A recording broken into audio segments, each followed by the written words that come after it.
It just took a little bit of a refresh. Hello.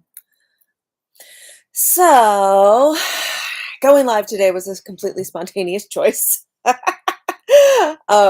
a few reasons. One, May, friends completely and utterly got away from me. And for like lovely reasons because I was reading cards and enjoying Beltane Southwest, and I was reading the cards in Flagstaff, Arizona, at this fantastic gay bar, um, and little queer sanctuary up there that my friend Kara turned me on to, and heading out to Beltane in the Grove and reading cards there and vending decks of Arwen's, who this channel folks will recall.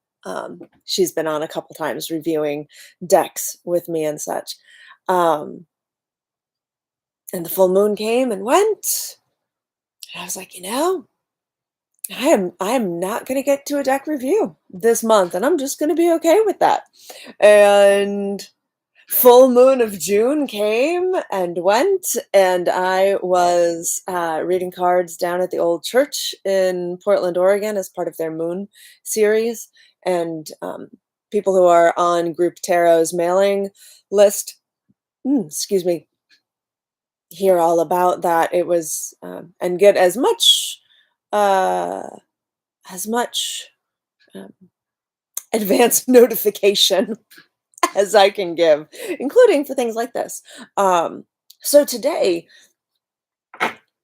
and last week, for my mailing list, every Sunday, I send out a card of the week, and it just has, one card from a variety of different decks. This week, Pride Tarot has been the deck that I have been pulling from, and last week, yeah, Pride for Pride. Um, and this, oh my gosh, that reminds me of Mr. T. Oh, I love that. So this Pride Tarot, a collaborative deck, which is from US Games, and a gift by lovely Arwen Lynch Poe. Has been the one that I've been wanting to use this month, and it is still a new to me deck.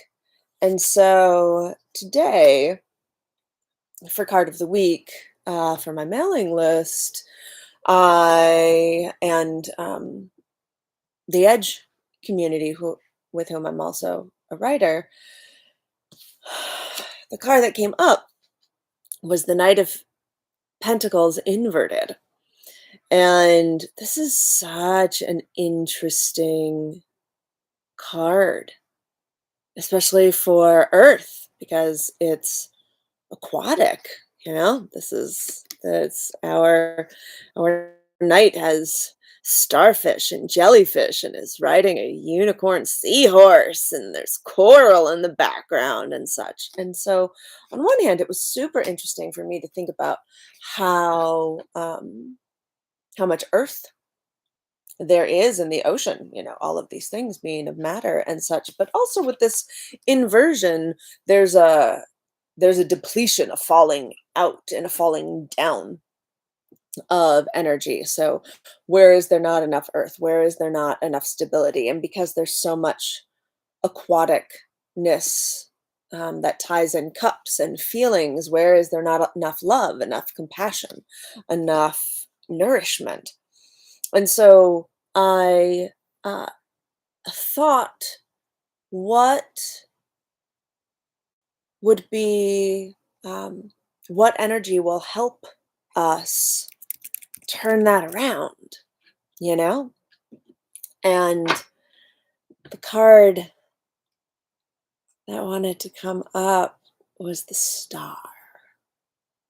And this is such a lovely representation of the star.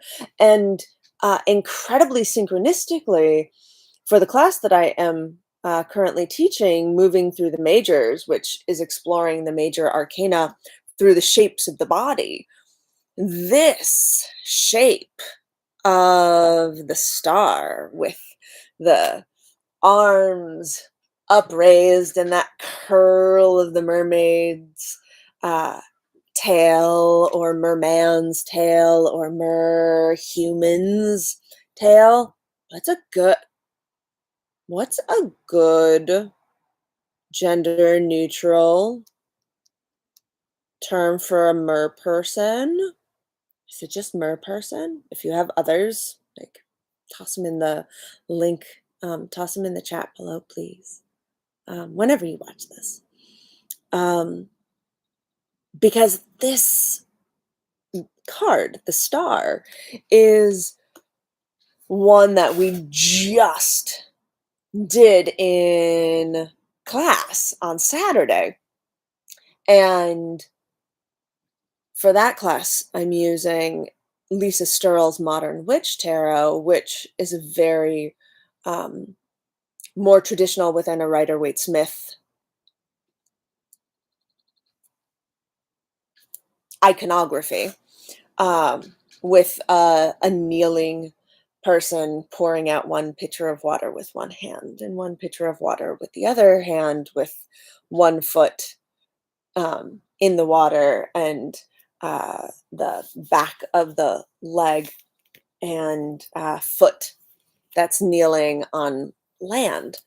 Um, and so here, there's still this connection between earth and water, but there's a completely different shape. There's this flowing up and floating and release there. And so when I think about how that star energy helps to flip this Knight of Pentacles energy around, there is both this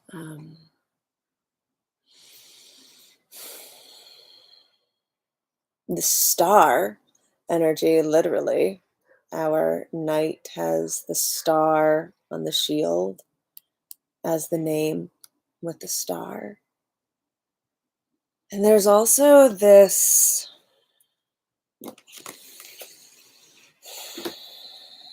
release, this being at our own centers. And one of the things that I love about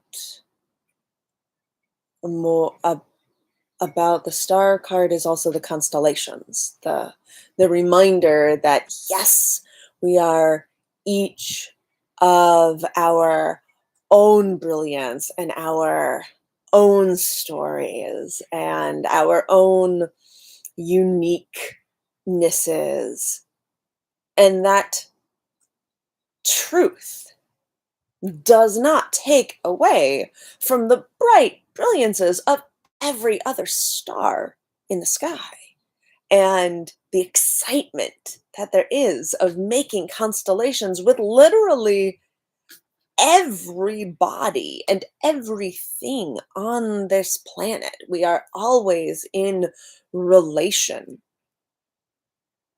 always in relation. And it's interesting because even though our mer person is underwater, we can still see stars up there. And so there's also this invitation to remember that the constellations that we make are not just with the people and energies and life forms that inhabit our plane or our area or our immediate part of the world, but those that are also underwater, those that are of different parts of the world, of different planes, of different elements. And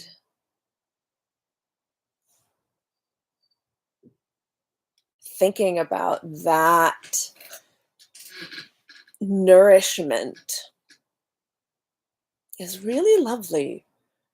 And one of the other things with the star is that in the story of the major arcana, the star comes after the tower.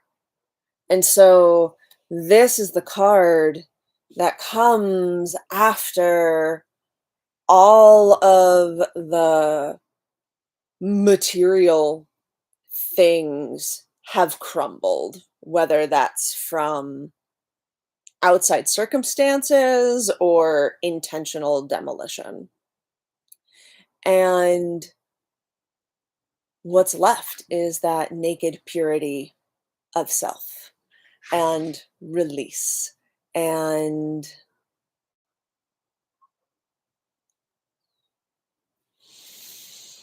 and that deep naked understanding of ourselves and others and the empathy that that brings up in a lot of ways. And that just feels like that empathy in particular feels like such an important piece of shifting the inversion from card of the week to right side up. So, thank this is a much shorter deck review than some of the others that are on this channel. But it also feels exactly right for what it needs to be. So I will put links and all of those things in the descriptions and such, so you can learn more about card of the week for my mailing list. You can watch my column on the Edge magazine. I am also published for the first time this month in Cartomancer magazine on being an open channel, which ties in a lot to the physical embodiment work of moving through the majors um, class that's finishing up this week. Um, so, yeah, happy Pride, happy Father's Day, or happy Parents' Day, happy Juneteenth, especially as this is the um, first year that it has its officially recognized status, although it, of course, has been a holiday for hundreds of years since this date in Civil War ended in 1860 something, so two and some change years after that. Um, and yeah, have a beautiful day.